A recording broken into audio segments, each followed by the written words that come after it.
ऐसा है कि कोरोना की जिस तरह से देखा जाए तो पूरे देश के अंदर ही स्थिति नाजुक बनी हुई है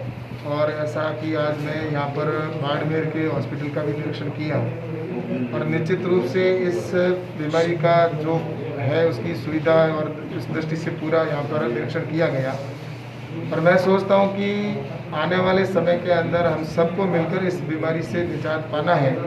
तो इसके लिए सामूहिकता से काम करना होगा। और आज यहाँ पर जैसा कि ऑक्सीजन की भी बताइए, तो इसके लिए मैंने यहाँ पर ऑक्सीजन सिलेंडर के लिए यहाँ पर घोषणा भी की है और मैंने 50 लाख रुपए भी कहा है कि रेगुलेटर की या जो भी आवश्यकता होगी तो बाड़मेर जिले के अंदर बालोतरा को 25 लाख रुपए और 25 लाख की व्यवस्था बाड़मेर हॉस्पिटल के लिए की है। तो मैं सोचता हूँ कि जैसी भी आवश्यकता होगी वहाँ पर भारत सरकार को निश्चित रूप से यहाँ के हॉस्पिटल स्टाफ के साथ खड़ी है, हॉस्पिटल के साथ है, पेशेंटों के साथ में है। और निश्चित रूप से मैं तो ये कहता हूँ कि आज जनता को आवश्यकता है ऐसे समय के अंदर उनके साथ में खड़े रहने की, तो निश्चित रूप से मैं ये कह सकता हूँ कि जनता हमारी भगवान है और उनके लिए जो भी हम कर सके उसका। लेकिन राजस्थान के अंदर मैं देख रहा हूँ कि ये कोरोना की जो स्थिति इस तरह से भयावह बनी है, ये अगर समय रहते राजस्थान की सरकार ने ध्यान रखा होता तो मैं सोचता हूँ कि इतनी भयावह स्थिति नहीं बनती।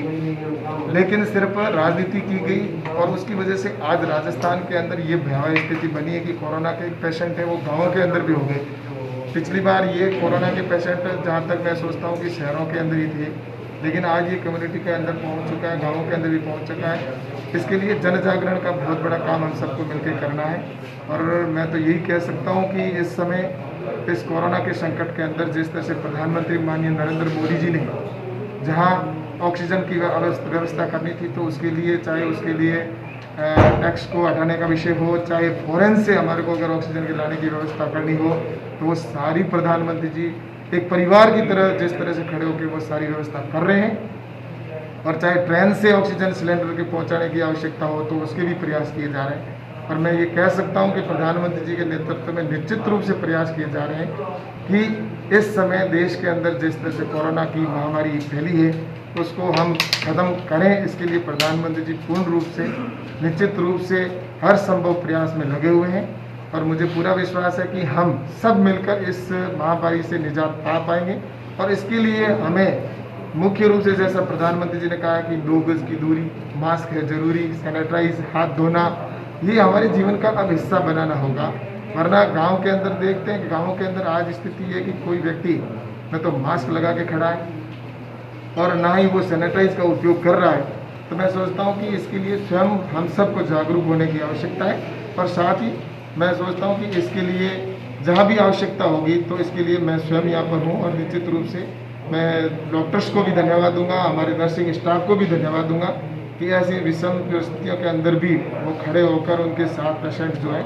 इस बीमारी को ख़त्म करने के लिए जो भी आवश्यकता होती है तो निश्चित रूप से कर रहे हैं। तो मैं नर्सिंग स्टाफ और मेडिकल स्टाफ और पूरा और साथ ही पुलिस के कर्मी हैं, अन्य और जो भी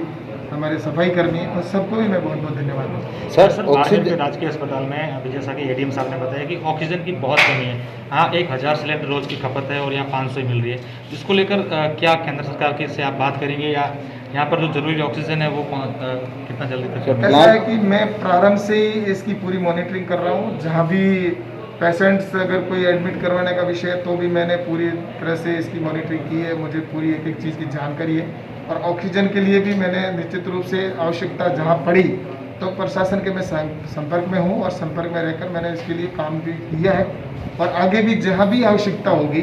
तो निश्चित रूप से मंत्री जी से भी बात करने की आवश्यकता होगी तो वहाँ पर भी करके, और यहाँ पर मैं ये कह सकता हूँ कि आने वाले समय में ऑक्सीजन की वजह से एक भी व्यक्ति की जान नहीं जाएगी, ऐसा मैं निश्चित रूप से आश्वस्त हूँ। क्योंकि ये जनता हमारी भगवान है और उनके लिए आज ये अवसर है उनके साथ खड़े रहने का, तो मैं निश्चित रूप से उनके साथ खड़ा हूँ।